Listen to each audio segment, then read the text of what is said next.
গুটিয়া মসজিদ, যা বায়তুল আমান জামে মসজিদ নামেও পরিচিত, বাংলাদেশের বরিশাল জেলার উজিরপুর থানায় অবস্থিত একটি মসজিদ ও কমপ্লেক্স।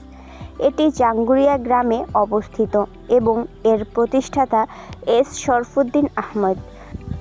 মসজিদটি 2003 সালে নির্মাণ শুরু হয়েছিল এবং 2006 সালে এর কাজ সম্পন্ন হয়। এটি এশিয়া মহাদেশের অন্যতম বৃহৎ জামে মসজিদ হিসেবে পরিচিত। ইতিহাস: গুটিয়া মসজিদটি জাঙ্গুরিয়া গ্রামের ব্যবসায়ী এস শরফুদ্দীন আহমেদ প্রতিষ্ঠা করেন। তিনি মসজিদ কমপ্লেক্সের নির্মাণ ব্যয় বহন করেন। 2003 সালের 16 ডিসেম্বর এই মসজিদের নির্মাণ কাজ শুরু হয়েছিল। প্রায় 14 একর জমির ওপর এই মসজিদ কমপ্লেক্সটি গড়ে উঠেছে।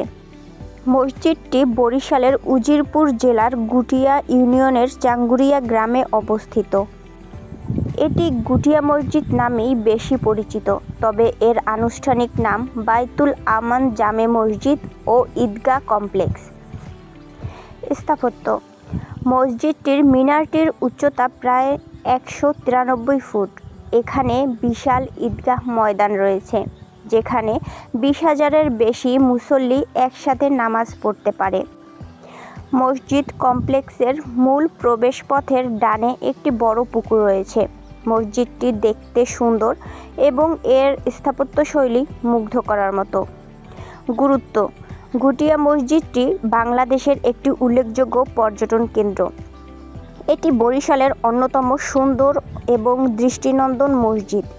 মসজিদটি শুধু একটি ধর্মীয় উপাসনালয় নয়, এটি একটি স্থাপত্যিক নিদর্শনও বটে।